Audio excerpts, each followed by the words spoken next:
5월 9일 날 양도세 중과 그 이후에 매물 잠김 현상이 일어나는 걸 알고 계시죠? 네. 예. 이 매물 잠김 현상이 일어나는 데서 여러 가지 이제 분석이 있는데 제가 볼 때는 이 다주택자들한테 집을 팔 수 있는 출구를 열어줘야 되는데 출구도 닫았다는 겁니다. 이분들한테 중과되는 세율을 제가 보니까요.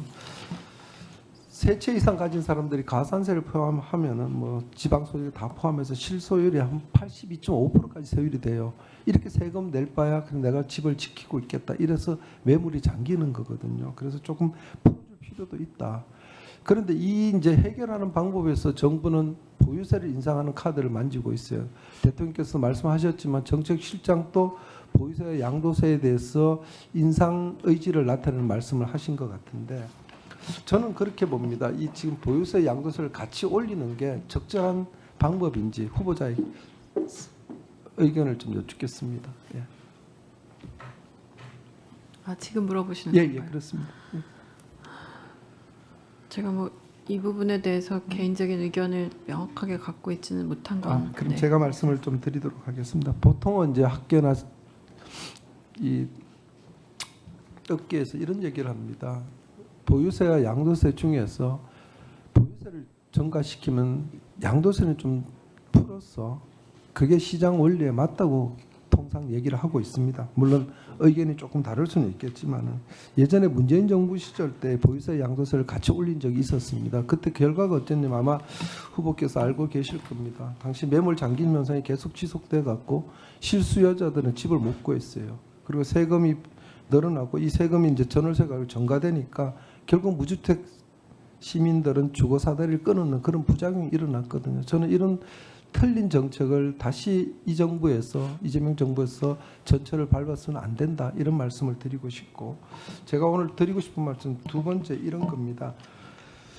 결국은 공급이 확대돼야만 가격이 전 떨어진다고 보거든요. 근데 그 공급 확대되는 방법 중에서 이 부분을 한번 고민을 해봐야 될 것 같아요. 다른 부분보다 이제 공급 확대 방안 중에 결국 서울이나 수도권에서 양질의 주택을 공급하는 건 재건축, 재개발밖에 없습니다.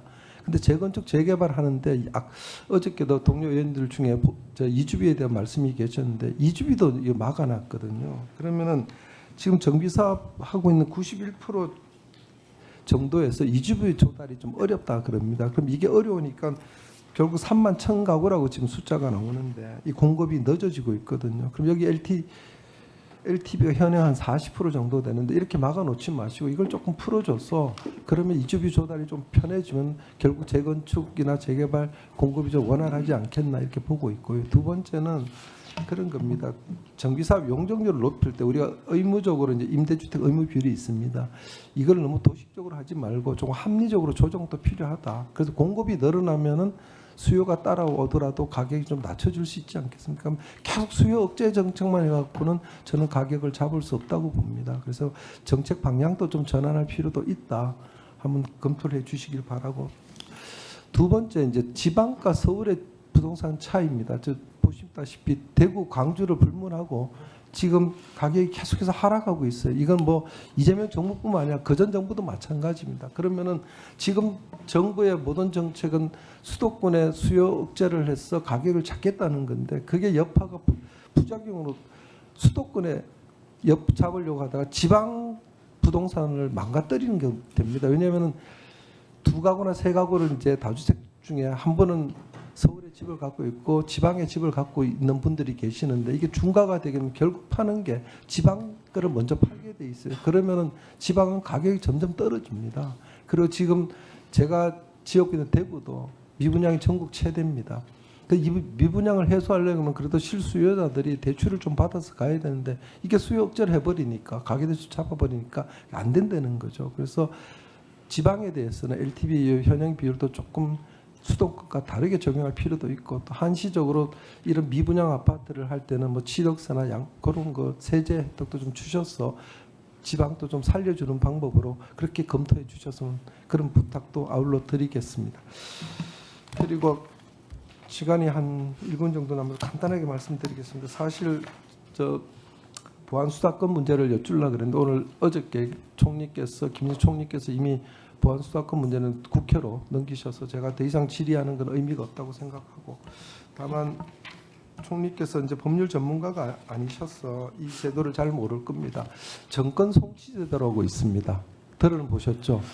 이게 뭐냐면은 이제 경찰과 등 1차 수사기관에 수사를 한 거 그러니까 혐의 여부를 불문하고 검찰로 넘겨서 검찰에서 종결하는 권한입니다. 이게 왜 중요하다고 하면은 보안 수사권도 폐지된 상태에서 유일하게 경찰의 수사권을 통제할 수 있는 방법이 저 정권 송치 제도입니다. 그래서 전부 다 넘기면 그 중에서 검찰이 검토해서 혐의 여부가 있으면 다시 재수사할 수 있거든요. 그래서 이 부분은 제가 지난 9월 15일인가요? 대정부 질의에서도 당시 정무 장관께 만약에 보안 수사권을 확보할 수 없다면 이 정권 송치 제도는 좀 부활을 시켜 주셔라.